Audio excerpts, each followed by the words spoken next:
오늘 우리에게 주시는 하나님의 말씀은 마태복음 7장 24절부터 29절까지 말씀입니다.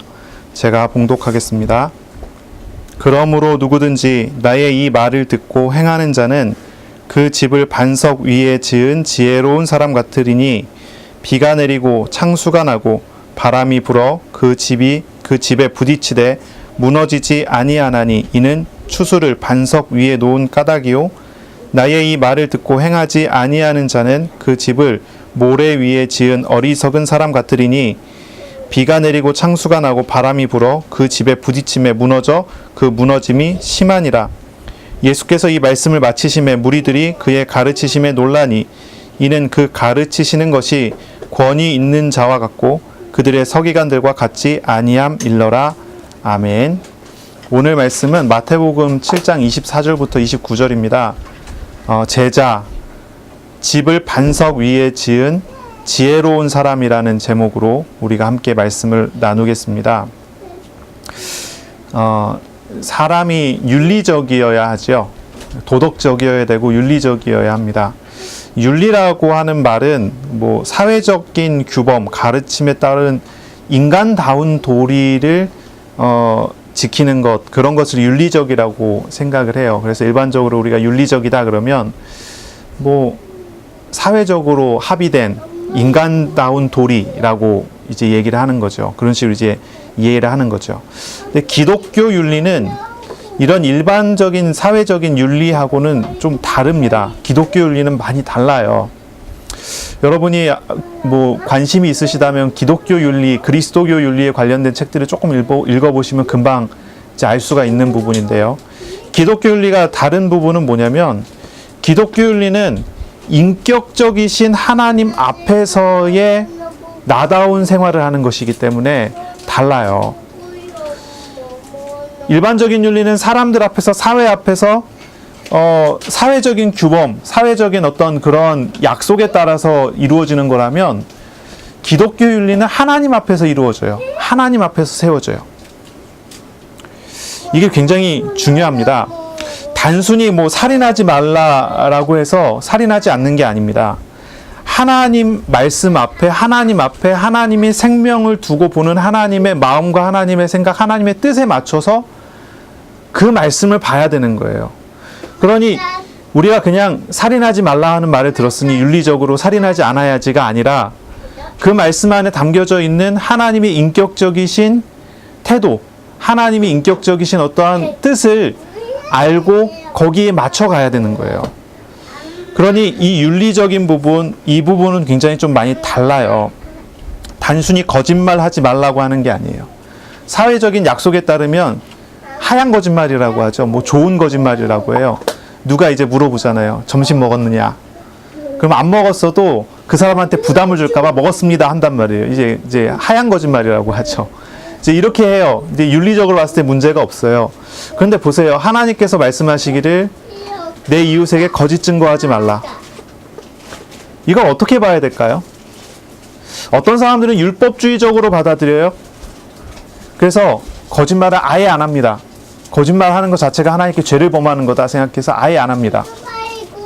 어떤 사람은 일반 윤리처럼 생각을 하는 거예요.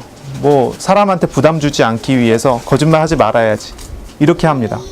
근데 우리가 하나님의 자녀로서 하나님의 나라의 백성으로서 거짓말하지 말라고 하는 이 말씀을 우리가 어떻게 받아들이고 어떻게 봐야 될까요? 율법주의자들처럼 아예 안 하는 게 맞을까요? 아니면 일반 사람들처럼 사람에게 도움이 될 수 있는 어떤 그러한 거짓말을 해도 되는 걸까요? 우리가 그 말씀을 어떻게 생각해야 되느냐?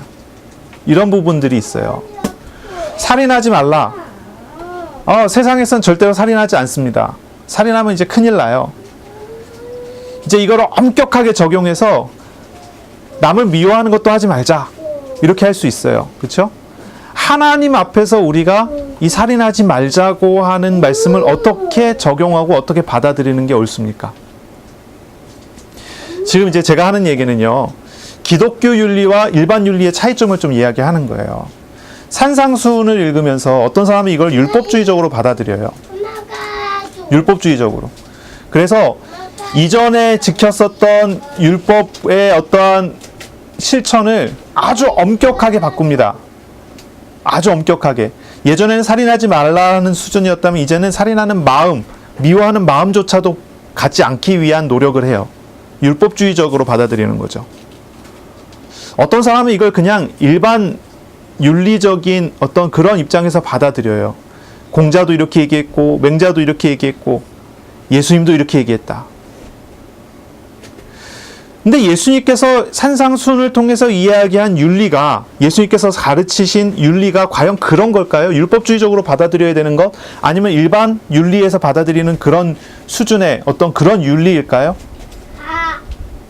우리가 말씀을 읽을 때 자꾸 오해되어지는 부분들이 많아요. 근데 이거 우리가 알아야 돼요. 사실 이건 율법주의적으로 받아들이라고 주신 말씀도 아니고 일반 윤리에서 이야기하는 사회적인 규범으로서의 어떤 높은 원칙도 아니에요. 이건 뭡니까? 이것은 하나님의 나라를 말하는 거예요. 하나님의 나라를 설명하는 거예요. 하나님의 나라를 이루시고 세우시고 움직이시는 그리스도께서 이루신 참된 어떠한 만남을 이야기하는 거예요. 이게 참 표현이 참 어렵습니다. 이 윤리 자체는, 이 산상순에서 이야기하는 윤리 자체는 겉에 봤을 때는 굉장히 그 윤리의 조항이 굉장히 빡빡한 어떤 그런 조항으로 느껴지지만 실제로 이 말씀을 주실 때 이 말씀은 어떤 거냐면 하나님의 사랑을 주시는 거예요. 이 모든 문제, 이 모든 어떤 윤리의 모든 것을 인격적이신 하나님께서 다 지키시고 그러므로 우리에게 구원을 선물로 주시겠다고 하는 그런 말씀이 요 안에 담겨져 있는 거거든요. 여기에서 굉장히 중요한 거 뭡니까? 아주 높은 수준의 윤리를 이야기하셨지만 여기서 중요한 건 뭐예요? 이것을 모두 지키시고 이루시고 완성시키시는 분이 예수님이라는 거예요. 그러니 예수님께서는 제자들에게 얘기하는 거예요. 너희들은 먹을 것, 입을 것, 쓸 것을 구하지 말라. 너희가 구할 건 뭐예요? 먼저 그의 나라와 그의 의를 구하라. 굉장히 높은 수준의 윤리를 산상순을 통해서 말씀하시지만 그러나 이것은 일반 윤리가 아니에요. 종교적 윤리도 아니에요. 이 율법주의자들이 따라가는 종교적 윤리도 아니에요. 이 산상순에서 이야기하는 메시지는 뭐예요? 이것은 인격적이신 하나님께서 만족하시는 예수님의 희생이에요. 이게 중요하죠. 저와 여러분은요, 성경에서 마땅히 배워야 합니다. 성경에서 마땅히 배워줘야 합니다.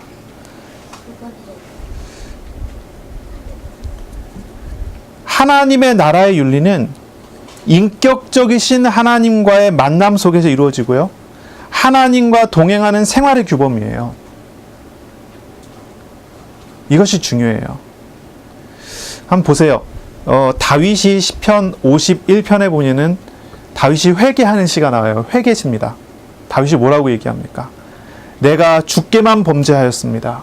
이게 하나님 나라 윤리예요. 내가 죄인입니다. 내가 주님 앞에 죄를 범했습니다. 이게 하나님 나라 윤리예요. 하나님과의 관계 속에서 보는 거예요. 하나님 앞에서 나를 보는 거예요. 세상 앞에서 죄를 졌다. 그러면 그거에 합당한 어떠한 죄값을 받아야 되겠죠. 그런데 그거보다 훨씬 더 중요한 거예요. 하나님 앞에서 내가 죄인이다라고 하는 거예요. 하나님 앞에서 내가 죄를 범했다라고 하는 거예요. 그러니 초대교회 성도들을 생각해 보세요. 초대교회 성도들은 어떻습니까? 굉장히 이 사람들은요, 엄격했습니다. 청교도들을 생각해 보세요. 청교도들. 우리 이름에서도 나오잖아요. 퓨리탄이라고 하는. 뭐예요? 이 사람들은 굉장히 순수한 사람들입니다. 노력했어요. 애썼어요. 청결했습니다. 하나님 앞에서 조금의 죄도 범하지 않기 위한 노력들을 많이 했던 사람입니다. 그런데 이 사람들의 노력이 율법주의적인 그런 노력이 아니에요. 하나님 앞에서 자기 자신이 발견되기 때문에 그 앞에서 되는 거예요. 그러니 하나님과의 관계가 제일 중요하죠. 하나님과의 관계 속에서 나오는 모든 것이 가장 중요한 거예요. 여러분이 당장 밖에 나가서 기독교 백화점이나 아니면 서점 같은 데 가서 하나님에 관련된 책을 한번 찾아보세요. 신론, 하나님에 관련된 삼위일체론 이런 거 찾아보세요. 거기에 1번은 항상 뭐로 나옵니까? 하나님을 아는 것입니다. 여기에서부터 시작이 돼요. 하나님과의 인격적인 교제 속에서 나의 삶이 시작이 되고 하나님과의 인격적인 교제 속에서 나의 윤리가 나와야 돼요. 그것이 바른 거예요. 근데 하나님과의 관계가 되지 않고 하나님과의 인격적인 만남이 되지 않으면 그것은 뭐죠? 열심히 노력해도 종교적인 결과, 율법주의자의 결과를 받아요.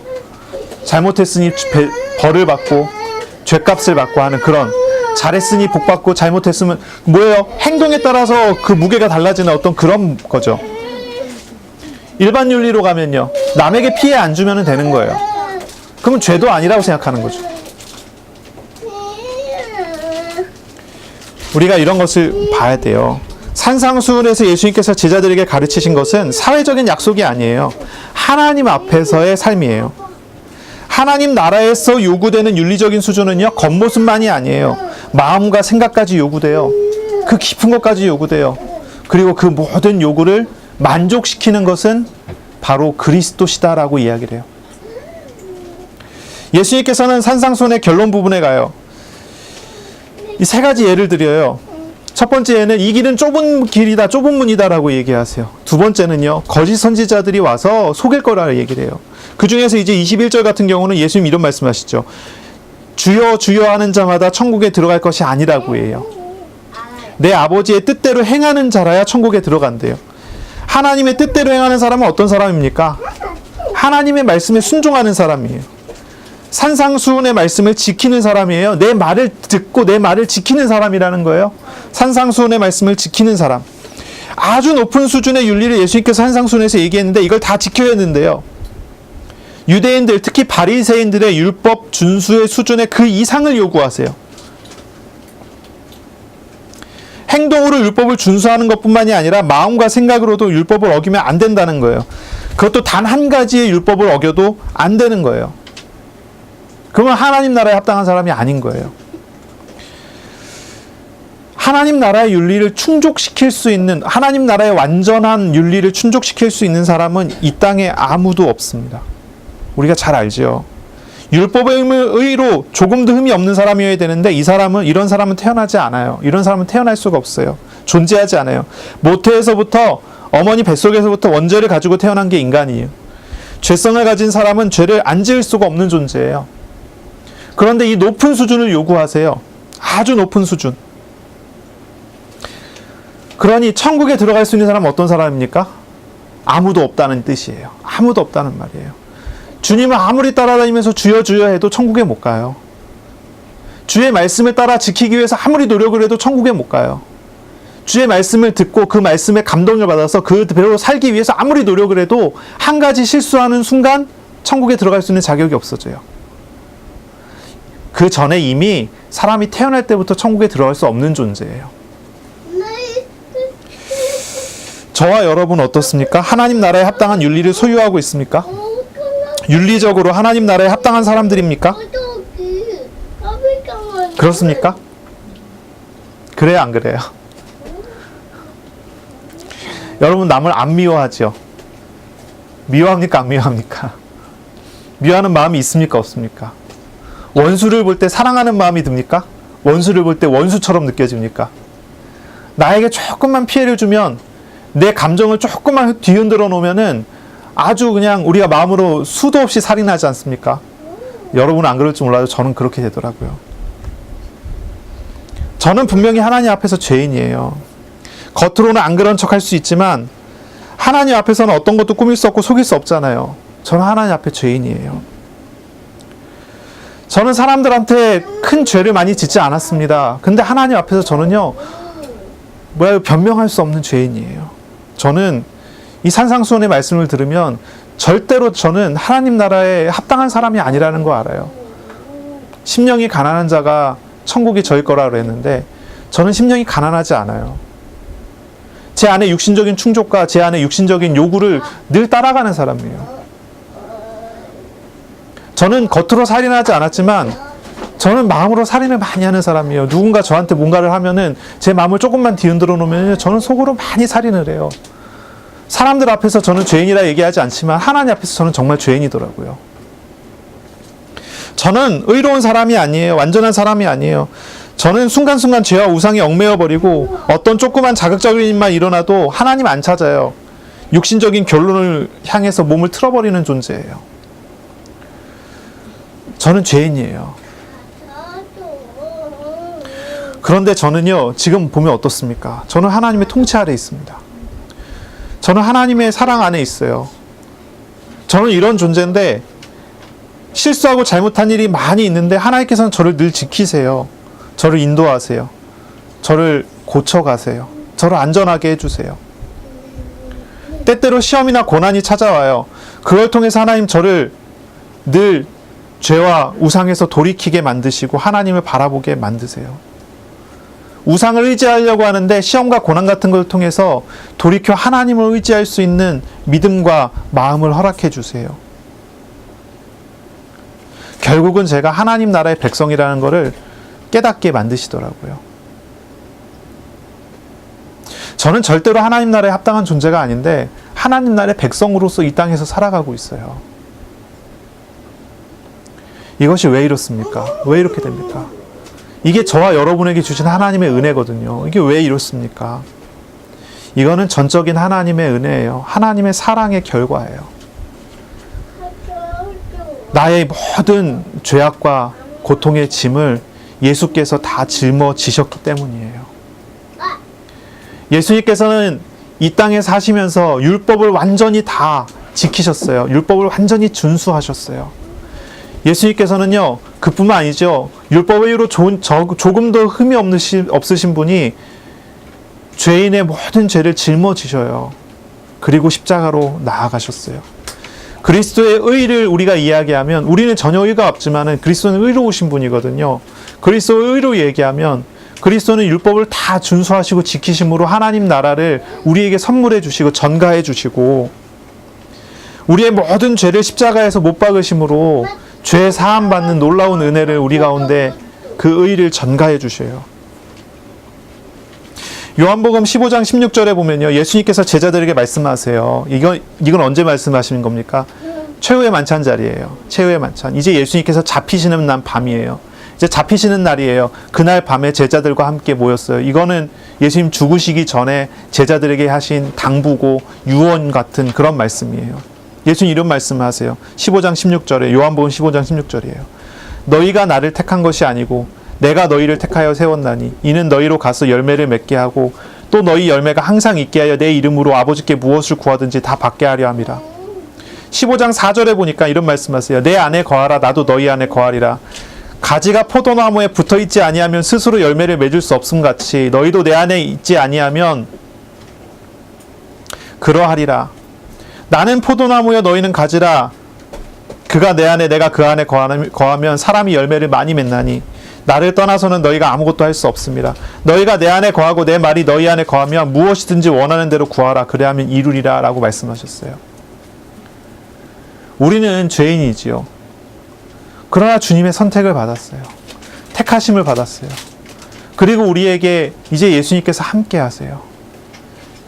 우리가 예수님과 함께 했고 우리가 예수님께 붙어 있으면 하나님 나라의 열매를 언제나 맺어요. 우리는 분명히 열매를 맺을 수 있는 아름다운 나무는 아니에요. 사실은 못된 나무죠. 하나님의 말씀에 우리는 합당하지 않은 존재예요. 하나님의 말씀 앞에서 우리는 거기에 합당한 존재가 결코 아니라는 걸 알아요. 그런데 우리는 아름다운 열매를 맺어요. 그것이 바로 예수님의 이 십자가의 고난, 예수님께서 이루시는 의로 인한 것이지요. 어떤 사람이 지혜로운 사람입니까? 예수님께 붙어 있는 사람이 지혜 있는 사람이에요. 지혜로운 사람이에요. 연약한, 죄된 자기 자신을 의지하지 않고 의로우신 예수님을 의지하는 사람이 아름다운 열매를 맺어요. 주님께서 우리를 부르셨어요. 주님께서 우리를 붙드셔요. 우리는 그 부르심을 듣고 주님께 나아가 주님을 의지해요. 우리가 주님의 말씀을 따라 순종하면 저절로 열매가 맺어져요. 저는 늘 죄와 우상에 사로잡혀 있는 부족한 존재입니다. 하지만 이러한 부족함과 죄악을 주님께서 모두 짊어지셔서 저를 항상 낫게 하세요. 괜찮게 하세요. 이것을 보는 것이 믿음이지요. 기독교 윤리는 뭐예요? 기독교 윤리는요, 바로 이렇게 오셔서 이렇게 함께 하시는 인격적이신 하나님과 교제하는 삶이에요. 주님을 의지하는 삶이에요. 내가 나를 의지하며 살아가면 늘 죄악과 늘 우상을 따라갈 수밖에 없지만, 주님을 의지하고 인격적이신 하나님 앞에서 바른 삶을, 인격적이신 하나님 앞에서 합당한 삶을 살아가면 그 사람은 세상의 윤리와 비교할 수 없는 아주 청결한 삶을 살게 되지 않겠어요? 이게 기독교 윤리고, 이게 하나님을 믿는 사람이 세상을 살아가는 삶의 방법이에요. 초대교회 성도들이 그렇게 살아갔고, 우리가 신앙의 선조라고 이야기하는 청교도들이 그렇게 살아갔어요. 어떤 사람들은 겉으로 거꾸로 잘못 봐서 이 사람들을 율법주의자라고 매도하기도 합니다. 그러나 그 사람들의 글을 읽어보면 어떻습니까? 그 사람들의 신앙은 하나님과 인격적인 교제 안에서 나와요. 이게 우리의 어떤 하나의 모델이 되는 거예요. 우리의 신앙이 어디에서 나와서 어디로 갑니까? 우리의 신앙은 우리를 찾아오셔서 우리와 함께 하시는 의로우신 예수님으로부터 출발을 해서 어디로 나아가야 됩니까? 주님 앞에 합당한 삶으로 나아가는 거예요. 그게 신앙생활을 하는 거예요. 그게 바르게 사는 거예요. 그러니 예수 믿는 사람은요, 불신자들보다 더 윤리적이어야 돼요. 더 도덕적이어야 돼요. 하나님 앞에서 바른 삶을 살아야 되니까요. 그런데 오늘날 한국 기독교가 어떻습니까? 인격적이신 하나님이 없는 사람들이 많아요. 인격적이신 하나님과 교제하지 않는 기독교인들이 있어요. 그냥 기독교인이라고 해야 될까요? 그냥 종교인이라고 해야 될 것 같아요. 그러니 정치적인 말을 너무 많이 해요. 정치적인 표현을 많이 해요. 정치적인 색깔이에요? 뭐라 그럴까요? 범죄를 많이 해요. 죄를 많이 져요. 예수님 믿었고 하나님 자녀고 예수님 믿고 구원받았는데 뭐 괜찮다 하면서 막 뭐라 그럴까요? 교통법규도 막 위반하고 막 그래요. 세상 법보다 하나님 법이 더 위야 그러면서 막 해요. 그거는 하나님이 인격적으로 아는 게 아니에요. 하나님이 인격적으로 아는 게 아니에요. 하나님 앞에 바른 사람이 사람들을 사랑하고 사람을 좀 돕는 사람이 되는 게 정상적인데, 내가 하나님 믿었다고 해서 다른 사람들을 부리고요, 내가 하나님 믿었다고 해서 다른 사람한테 사기치고, 내가 하나님 믿었다고 해갖고 나는 뭐 선민이고 저 사람들은 불신자고 해갖고 그런다니까요. 학생들 같은 경우 이런 생각 가지고 있는 사람 많아요. 어떤 생각이냐면, 내가 예수 믿었는데 저 불신자들한테 져서 되겠느냐 해서 열심히 공부하는 거예요. 이게 섬기는 자입니까? 제가 막 두서없이 막 얘기를 하는데요. 여러분, 이 부분을 알아야 돼요. 하나님 앞에서 나 자신을 보고 하나님 앞에서 바른 삶을 살아가는 거예요. 근데 하나님과의 인격적인 교제, 하나님을 만나는, 대면하는 그런 만남과 하나님을 아는 것 없이 내가 말씀 따라 살겠다, 그러면 율법주의자 돼요. 하나님과의 인격적인 교제와 만남 없이 내가 응답받으며 살겠다 하면서 열심히 종교 생활을 한다, 신비주의자가 되기 쉬워요. 우리는 그런 게 아니에요. 우리 주님을 알고 주님과 함께하는 그런 삶을 살아가는 거, 이게 중요한 부분이에요. 예수님께서는 제자를 부르시고 제자들과 함께 다니시면서 예수님과 제자들과의 교제와 만남, 어떤 그런 관계를 온전히 맺으셨어요. 제자들은요, 말씀을 듣기보다 예수님과의 관계 속에서 말씀이 발견되기 시작을 해요. 이게 중요한 거예요. 하나님의 은혜를 입은 사람들이 제자들이죠. 이 제자들에게 주신 하나님의 나라, 그 하나님 나라의 제자의 길을 한번 생각해 보세요. 묵상해 보세요. 예수님이 제자들 얘기하세요. 이 길은 좁은 길이라고 해요. 자기 거를 버려야 되는 길이에요. 자기를 부정해야 돼요. 자기 십자가를 져야 되는 길이에요. 자기를 부정하고 자기의 십자가를 지는 길은 생명으로 인도하는 길이에요. 자기 자신을 원하는 육신적인 것으로 원하는 거에 따라서 본능적으로 나아가고 본능적으로 따라가는 그런 길이 아니에요. 자기를 부정하고 자기를 부인해야 되는 길이에요.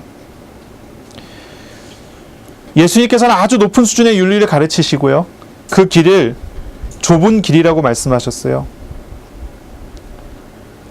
그러니까 우리의 수준을 높여서 그 좁은 길을 가라고 얘기하신 게 아니죠. 이미 그 길을 여시고 걸어가시는 주님이 제자들에게 말씀하시기를 이 길은 좁은 길이다. 나랑 함께 가자라고 말씀하시는 거예요. 이미 그 좁은 길을 생명의 길을 여시고 걸어가신 우리 주님을 믿고 자기를 부인하고 자기 행동과 자기 의지와 자기 판단을 내려놓고 주님을 따르라는 거예요. 이 하나님 나라의 제자의 길은 어떤 길입니까? 거짓 선지자들의 유혹이 있는 길이에요. 거짓 선지자들은요, 양의 옷을 입고 와요. 양의 옷을 입고 와서요, 노략질 하는 자들이에요. 마귀는요, 우리에게 와서요, 양의 옷을 입고 와서 광명의 천사처럼 와서 우리를 속이고 미혹해갖고요, 가장 중요한 걸 잃어버리게 만들어요. 가장 중요한 게 뭐예요? 하나님과의 인격적인 관계를 잃어버리게 만들어요. 그러니 예수님께서는 제자들에게 이것을 가르치는 거예요. 얘기하시는 거예요. 거짓 선지자는 열매를 구분할 수 있어요. 그런데 그 열매는요, 절대 겉으로는요, 드러나지 않아요. 알 수가 없어요. 기적과 역사가 일어나도 그건 참된 열매가 아니에요. 참된 열매는 주님과의 인격적인 교제를 통해서만 나타나는 거예요. 인격적인 교제를 통해서만 나타나요. 어떤 기적이 일어나고 어떤 역사를 일으켜도 예수님께서 나는 너를 도무지 알지 못한다 얘기래요. 그런 열매예요. 그러나 참된 열매는 어떤 거예요? 예수님과 함께함으로 인해서 예수님께서 맺어주시는 그런 열매예요. 그러므로 예수님을 따르는 제자는 어떤 사람입니까? 자기를 부인하는 사람이면서요, 동시에 주님과의 인격적인 교제를 통해서 열매 맺는 사람이에요. 이제 예수님께서는요, 예수님을 따라가는 하나님 나라의 제자의 길에 대한 결론의 세 가지 설명 중에 마지막 설명을 하세요. 하나님의 나라의 제자는요, 지혜로운 건축가라고 말씀하세요. 지혜로운 건축가. 오늘 읽은 본문이죠. 24절에 그러므로 누구든지 나의 이 말을 듣고 행하는 자는 그 집을 반석 위에 지은 지혜로운 사람 같으니라고 말씀하세요. 지혜로운 건축가. 주님의 말씀을 듣고 행하는 것이 반석 위에 집을 짓는 거예요. 26절에는요, 또 반대죠. 주님의 말씀을 듣고 행하지 않는 것은 모래 위에 집을 짓는 어리석은 사람이라고 말씀하세요. 제자의 인생길에는요, 여러 가지 고난과 문제가 있어요. 25절에 보면 나오죠. 비가 내리고요, 창수가 나고 이제 홍수가 난다는 말이죠. 바람이 불어요, 태풍이 불어요, 폭풍이 불어와요. 제자들이 이제 나아가야 되는 길은요, 그런 길이에요. 제자들이 있어야 되는 자리는 그런 자리예요.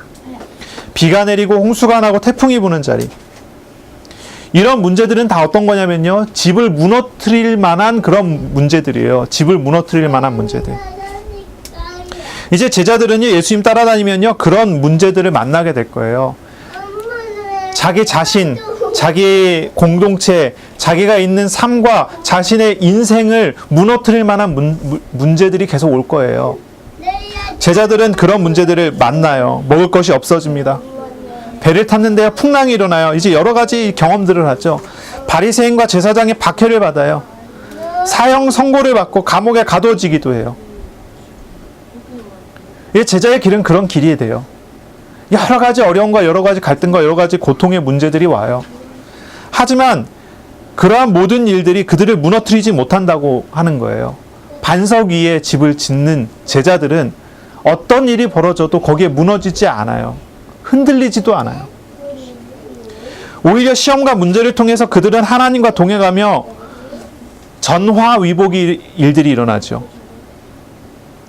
박해를 통해서 복음이 전파되고, 사도행전 12장입니까? 감옥에 잠자던 베드로를 불러서 하나님의 동행하심을 보이시고요. 또 어디입니까? 바울도 마찬가지죠. 바울과 실라가 빌립보 감옥에 있을 때 하나님께서 거기에서 바울과 실라를 불러서 그 감옥을 지키는 간수와 그 온 집이 구원받는 일들을 보이시고,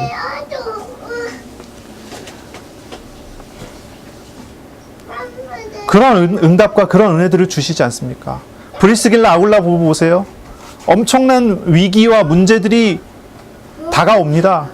유대인들을 쫓아내고 어떤 이런 일들이 벌어져요. 예수 믿는다고 해서 여러 가지 일들이 벌어져요. 근데 그 속에서 그런 시험과 문제가 어떤 것입니까? 오히려 하나님과 함께하는 놀라운 기회고 기회의 문이 되잖아요. 그 세계에, 그 당시 로마 세계의 가장 부유한 재벌이 되는 사람들이 되지 않습니까? 모든 과정들이 어땠어요? 그들을 휘두르고 무너뜨릴 만한 문제들이 계속 오지만 이 사람들은 전혀 무너질 만한 이유가 없어요. 왜 그렇습니까? 하나님이 함께 하시니. 예수님께서는 제자들에게 그걸 가르쳐요. 나의 말을 듣고 행하는 자는, 예수님의 말씀을 듣고 행하는 자는 반석 위에 집을 지은 것과 같다요. 그러니 어떤 일이 벌어져도 무너지지 않아요. 제자들은 이미 예수님의 말씀을 듣고 그 말씀의 행함 속에 들어온 사람들이에요. 주님께서 함께 하셔서 이들에게 이제 열매 맺는 사람들이에요. 주님의 택하셨고 주님이 동행하시고 주님의 통치 속에 있는 사람들이에요. 이 사람들은요, 어떤 일이 벌어져도 지옥에 떨어지지 않습니다. 어떤 문제가 와도 그것이 기회가 되지 이 사람들을 무너뜨리는 문제가 되지 않습니다. 주님을 알지 못하는 사람들, 주님과 동행하지 않는 사람들에게 이 말씀은 어려운 말씀이에요. 말씀을 지켜서 해야 되겠구나. 그런데 제자들에게는요, 이 말씀은 성취된 말씀이에요. 주님께서 우리와 함께 하시고 주님께서 우리와 함께 하시며 이루어 가시는, 성취가 되어지는, 나타나는 말씀이란 말이죠. 그런 이것이 다르죠. 이게 달라요.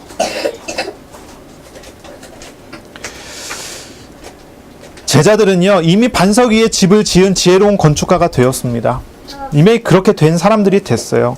제자들이 예수님을 따라다니면서 배운 것들 참 많습니다. 그러나 그 중에 가장 중요한 것, 이 산상수훈을 통해서 배웠어요. 무엇입니까? 예수님께서 그리스도라는 것.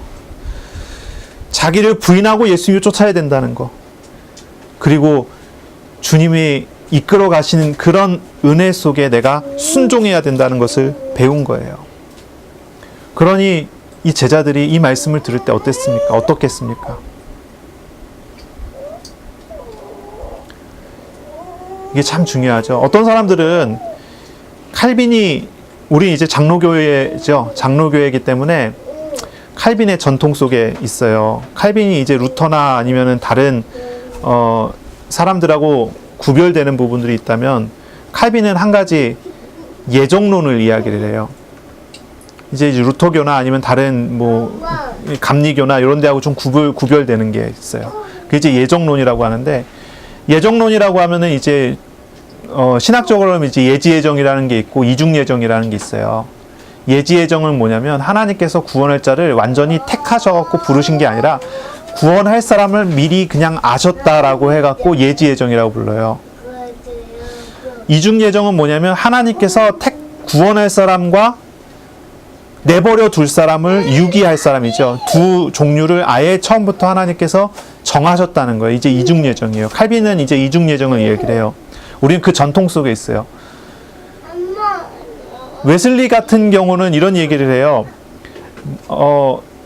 이중예정을 부정하는 거예요.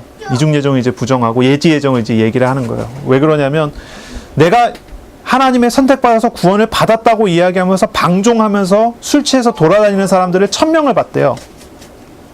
웨슬리가 그 얘기를 해요. 그런 얘기 하지 않겠다는 거예요. 나는 예수 믿고 구원받았고 하나님 택함 받았으니 막 살아도 된다고 하는 사람들을 봤다는 거예요.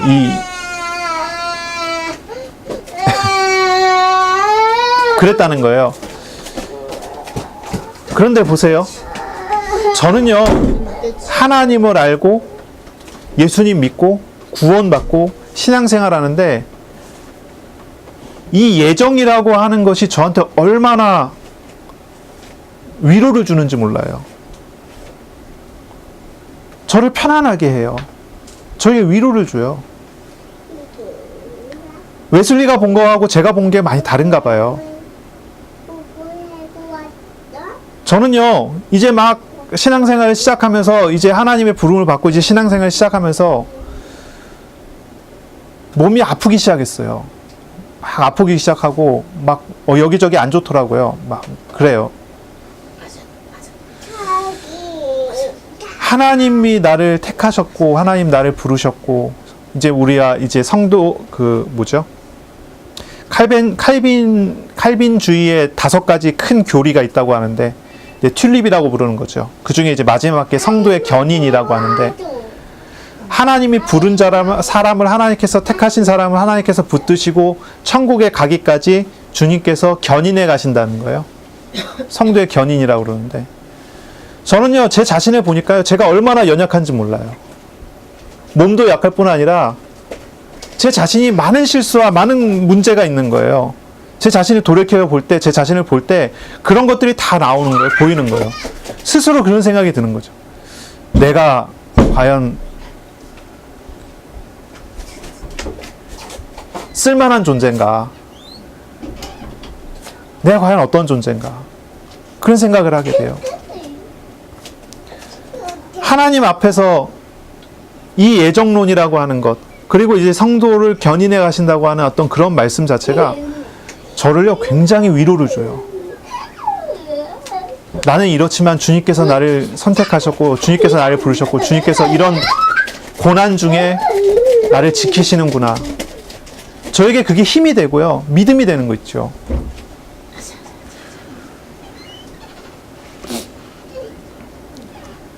제자들에게 예수님께서 말씀하셨는데 제자들이 이 말씀을 어떻게 들었을까요?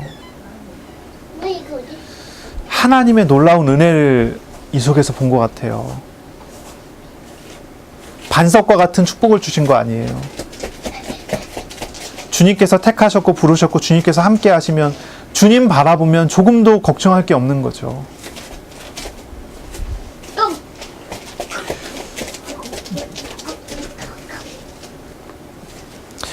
반석 위에 집을 짓는다. 반석이 뭡니까? 반석은요. 첫째는 주님의 말씀. 말씀 안에 담겨져 있는 비밀이 있죠. 말씀하시는 하나님. 이 반석이에요. 신실하신 하나님. 모래는 뭡니까? 모래. 모래 위에 집을 짓는다 그래요. 모래는 뭡니까? 반석이 아닌 다른 거죠. 말씀이 아닌 하나님이 아닌 인격적이신 하나님이 아닌 다른 것, 그 위에 집을 짓는 거예요. 그게 모래라고 하는 겁니다. 말씀에 순종하지 않는 것을 모래라고 합니다. 말씀이 순종되지 않는 이유는 무엇입니까? 하나님의 말씀보다, 말씀하시는 하나님보다 더 좋은 것, 하나님을 대신할 만한 것을 찾고 그것을 의지하기 때문이죠. 그런 것을 우상이라고 얘기해요. 모래 위에 집을 짓는다는 것은 우상 위에 집을 짓는다는 거예요. 어떤 우상들이 있을까요? 육신적인 즐거움을 위한 집, 돈, 건강, 뭐 감정적인 즐거움, 지적인 즐거움, 뭐 이런 것들이 있겠죠. 뭐 다양한 것들이 있겠죠. 인간관계도 될 수 있겠고요. 우리에게 얽매여 있는 것들을 생각해 보세요. 그런 것 위에 집을 짓는 거예요. 내가 최고로 생각하는 이것이 성공하면 성공하겠지. 그러면 그거를 기반으로 하는 인생을 설계하고 그것을 기반으로 하는 내 마음이 설계가 되고 그것을 기반으로 하는 인간관계가 설계가 되고 그것을 기반으로 하는 삶이 되는 거예요.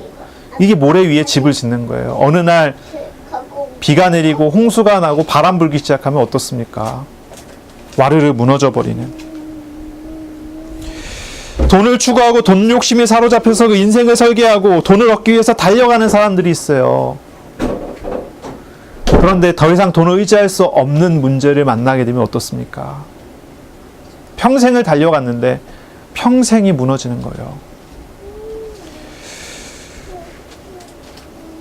신앙적으로 얘기하면 어떻습니까? 신앙적으로 얘기하면 어떤 사람들은요, 자신이 기도하는 그 기도라는 행위 위에 인생을 설계해요.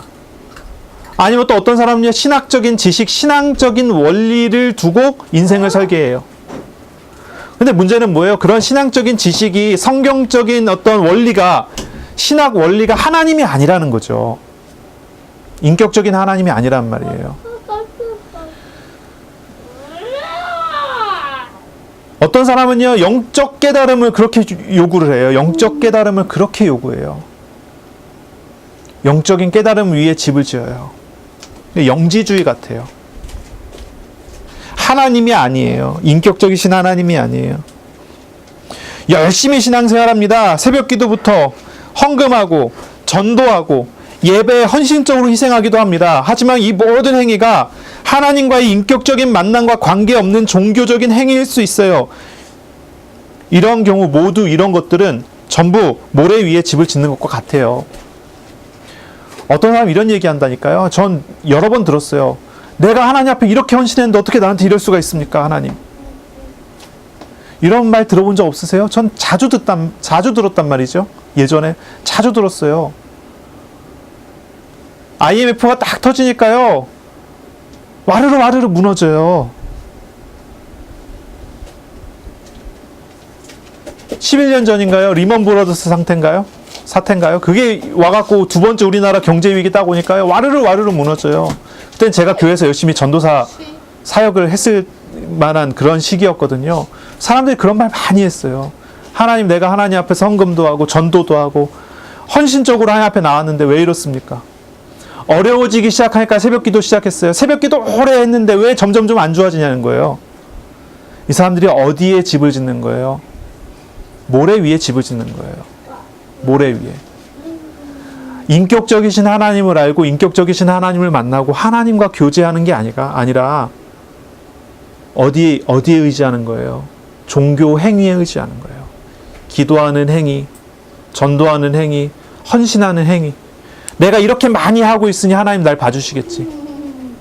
어떤 사람은 아침에 일어나서 기도하는데요. 그렇게 하는 거예요. 기도를. 내가 오늘 아침부터 일어나서 기도했으니 하나님 날 도우시겠지. 뭘 의지하는 거예요? 행위를 의지하는 거예요. 내 모습과 내 상태와 상관없이 나에게 오신 하나님이 아니고 나의 모습과 나의 행동에 따라 달라지는 어떤 원리를 찾는 거예요. 이게 모두게 다 모래 같은 것입니다. 모래. 무엇이 반석입니까? 예수님께서는 말씀을 듣고 행하는 것이 반석 위에 집을 짓는 거라고 말씀하셨어요. 말씀이 반석이에요. 말씀하시는 하나님이 반석이세요. 하나님이 빠진 말씀은 그냥 어떤 성경적인 원리에 불과해요. 하나님이 아니에요. 말씀하시는 하나님을 만나야 돼요. 말씀하시는 하나님과 동행해야 돼요. 말씀하시는 하나님을 의지하는 삶, 말씀하시는 하나님이 나를 붙드셨으니 그 하나님을 붙잡는 삶이에요. 그것이 반석 위에 집을 짓는 거죠. 하나님은 인격적이신 하나님이세요. 하나님은 기계 같은 게 아니에요. 하나님은 컴퓨터 같은 게 아니에요. 뭔가를 자판기 같은 게 아니에요. 돈 넣으면 뭐가 나오는 그런 게 아니에요. 하나님은 뭔가 미리 설정한 대로 행동하는 그런 기계가 아니에요. 어떤 사람은 성경의 율법 구조를 찾고 그것을 따라서 실천하기 위해서 노력해요. 실천하는 만큼 축복을 누릴 수 있다고 생각해요.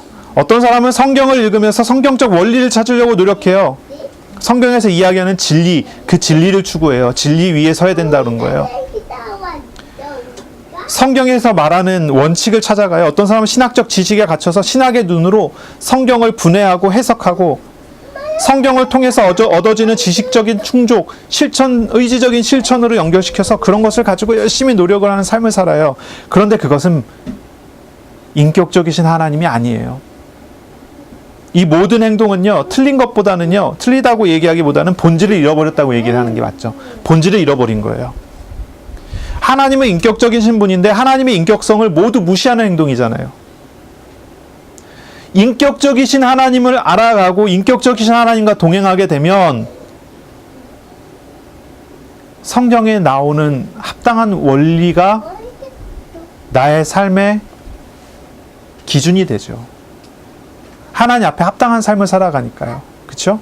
근데 거꾸로예요. 하나님 없이 이것만 붙잡으면 정반대로 가는 거예요. 하나님 없는 모래 위에 지은 집. 진짜 반석은 무엇입니까? 인격적이신 하나님을 아는 거예요. 20세기에 아주 그 영향력이 큰 신학자가 3명이 있는데 이제 뭐 제임스 패커, 존 스토트, 마틴 로이 존스 이렇게 얘기하거든요. 그 중에 이제 제임스 패커 같은 경우는 아주 베스트셀러 책을 하나 썼어요. 하나님을 아는 지식이라는 책을 썼는데 아주 좋은 책이에요. 이 책에 이 제임스 패커는 뭘 얘기하냐면 하나님을 아는 지식 그 얘기하면서 하나님의 인격성에 대해서 이야기를 하는데 이렇게 표현을 해요. 제가 가지고 왔어요. 이렇게 표현했어요. 하나님을 아는 것은 지적이고 의지적인 관계일 뿐만 아니라 또한 감정적인 관계예요. 지정의를 얘기를 해요. 하나님과의 인격적인 관계는 지식, 감정, 의지가 다 같이 나와야 돼요. 만약 이 지정의를 통해 이루어지는 관계가 되지 않으면 인격적이지 않고 깊은 관계가 되지 않는다는 거예요. 하나님을 알지 못한다는 거예요. 하나님을 아는 건 뭐예요? 지정의가 다 같이 와야 돼요. 여러분, 하나님의 생각을 배우십니까? 하나님의 감정을 배우셨습니까? 내 생각이 하나님의 생각으로 채워지고 내 마음이 하나님의 마음, 하나님의 감정으로 채워지고 하나님의 뜻을 따라 순종하게 되는 삶이요. 그게 하나님과 인격적인 교제를 누리는 삶이에요. 이것이 되어집니까? 어디 순복음교회를 가면 감정적으로 계속 쿵쿵쿵쿵 하면서 감정적인 어떤 동요를 일으켜갖고 감정적으로 뭔가 기쁘고 아니면 감정적으로 뭔가 확 일어나면은 은혜 받았다고 얘기를 해요. 어디 조금 뭐랄까 율법주의적인 어떤 그런 교회를 찾아가면요. 거기서 앉아갖고 말씀을 들으면 뭔가 지식적인 어떠한 설득이 되고 지식적인 어떤 그런 부분들이 되기 시작하면 은혜 받았다고 얘기를 해요. 감정적인 거 다 무시하고. 어디 또 가면은 의지적인 결단, 의지적인 실천이 나타났을 때 그게 믿음이라 얘기를 해요. 뭔가 다 부족한 것입니다. 인격적인 교제라는 것은 그 어떤 한 부분을 이루어지는 것도 아니에요. 저와 여러분을 향한 하나님의 마음을 알아야 합니다. 하나님의 생각을 배워야 합니다. 하나님의 뜻을 알아야 합니다. 하나님의 감정을 배워야 합니다. 하나님과 인격적인 교제가 회복이 돼야 돼요. 우리의 신앙생활의 본질이 바로 이 하나님과의 인격적인 교제 속에서 나오는 거예요. 성경을 잘 알고 신학을 많이 하고 신앙적인 원리를 막 파헤쳐서 신앙생활하는 게 아니에요. 이 모든 것들은 다 도움이 되죠. 이 모든 것들은 우리가 신앙생활하는데 도움이 되는 부분이지만 본질은 어디에 있어요? 하나님과 나와의 인격적인 교제 속에 있어요. 하나님과 나와의 인격적인 만남과 교제가 되기 시작하면 성경을 볼 때 이것은 꿀처럼 단 양식이죠. 내가 살아가는 영적 양식이에요. 하나님과 나와의 인격적인 교제가 되면요, 신학 자체는요, 우리의 신앙의 선배들이, 신앙의 선조들이 살아갔었던 어떤 모든 보화죠, 보물 창고나 다름없어요. 신학 자체가요. 이게 엄청난 거죠. 우리의 신앙의 원리가 하나님 안에서 인격적인 교제를 통해서 나의 삶으로 나타났을 때 그것이 세상을 바꾸는 거예요. 그러니 우리가 다른 어떤 것보다도요, 인격적이신 하나님에 대해서 알아가고 하나님의 마음을 배우고 하나님의 생각을 배우는 게 가장 중요합니다. 이것이 되어질 때 비로소 하나님 말씀에 참된 순종이 되는 것입니다. 참된 순종의 열매가 맺어지는 것입니다. 예수님께서 제자들을 찾아오셔서 가장 먼저 예수님께서 제자들에게 요구하신 것은 다른 게 아니에요. 나를 따라와라. 내가 너로 사람 낚는 어부가 되게 하리라. 주님께서는요, 제자를 가장 먼저 부르시고 그 사람들과 인격적인 교제를 맺어주셨어요. 그리고 주님께서 그 사람들을 위해 그 사람들을 만들어 가세요. 우리를 부르신 하나님께서 우리에도 마찬가지죠. 저와 여러분을 부르셔서 하나님께서는 말씀하시고요, 우리와 교제를 맺으시고요, 우리의 모든 짐을 짊어지신 하나님께서 우리와 동행하세요. 많은 것을 말하지 않아요. 많은 것을 요구하지 않습니다. 주님의 생각을 배우라고 하세요. 주님의 마음을 배우라고 하세요. 자기를 부인하고 주님과 인격적인 교제를 맺고 그에 따라 주님의 마음과 주님의 생각을 따라 주님의 의지를 따라 살아가는 거예요. 말씀이 실천되어지는 것입니다. 이것이 우리가 신앙생활에 나가는 그런 내용이 될 것이고 그런 길이 될 거예요.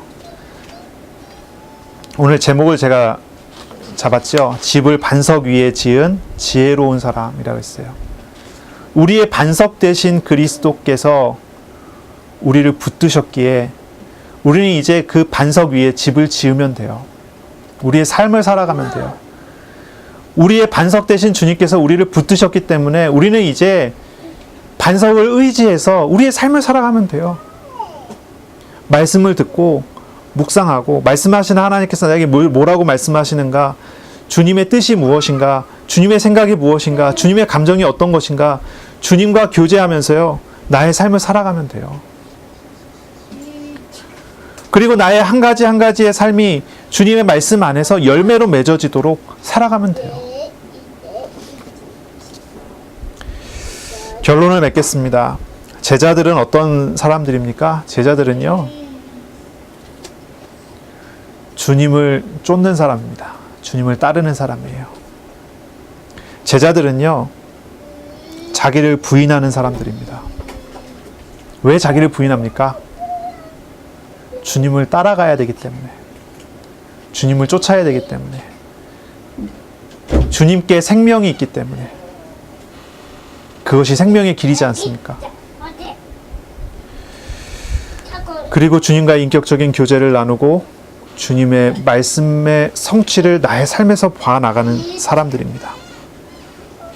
세 가지를 실천하시기 바랍니다. 첫째는요, 하나님과의 인격적인 교제가 이루어지도록 시간을 정하고 주님과 교제하는, 말씀을 묵상하는 시간을 가지세요. 하루에 5분이라도 좋고요, 10분이라도 좋습니다. 시간을 정하고 주님께 그 시간을 드리세요. 말씀을 통해 말씀하신 하나님을 구하고 찾는 시간을 가지세요. 두 번째입니다. 여러분, 정말로 여러분의 삶의 자리에서 기도하세요. 사람을 만날 때나 일을 할 때나 장소가 바뀔 때나 때가 달라질 때 여러분 기도하는 기도자가 되세요. 여러분이 기도하는 만큼 말씀하시는 하나님께서 나와 함께 하시는 것들을 보는 눈을 열어주실 거예요. 나의 삶에 하나님이 어떤 열매를 맺어가시는지 여러분이 여러분의 삶의 현장에서 기도하면서 경험해 나가시기 바랍니다. 세 번째입니다. 어떤 일을 하더라도 하나님 앞에서 하는 것입니다. 인격적이신 하나님 앞에서 내가 하나님 자녀다운, 하나님 나라의 제자다운 생활을, 태도를, 말을, 행동을 하는 것입니다. 여러분 일할 때 하나님의 자녀다운 그런 일을 하시기 바랍니다. 그런 은혜를 누리시기를 바랍니다. 아멘. 기도하겠습니다. 살아계시고 역사하시는 하나님, 우리에게 제자의 길을 설명하시고 그 제자의 길로 인도하시니 감사합니다. 우리는 참으로 연약하고 부족함이 많은 사람들입니다. 죄와 죄성에 얽매여 있으며 우상에 사로잡혀 있는 사람들입니다. 주님, 부족함 많은 종이, 부족함 많은 우리들이 주님 앞에 나아가기 원합니다. 주님께로 돌이켜 언제나 주님께로 나아가는 그런 삶을 살기 원합니다. 주님, 은혜를 내려 주옵소서. 주님, 우리의 삶 속에 아름다운 열매를 맺게 하여 주옵소서. 우리의 삶을 주님께 드리니 주님, 주관하시고 인도하여 주옵소서. 반석이신 하나님, 주님을 의지하며 우리의 삶을 설계할 수 있도록 도우시고 인도하여 주옵소서. 주님의 마음을 배우고 주님의 생각을 배우고 주님과 참된 인격적인 교제를 나누는 한 주간이 될 수 있도록 하나님께서 은혜를 내려 주옵소서. 감사합니다. 예수님 이름으로 기도합니다. 아멘.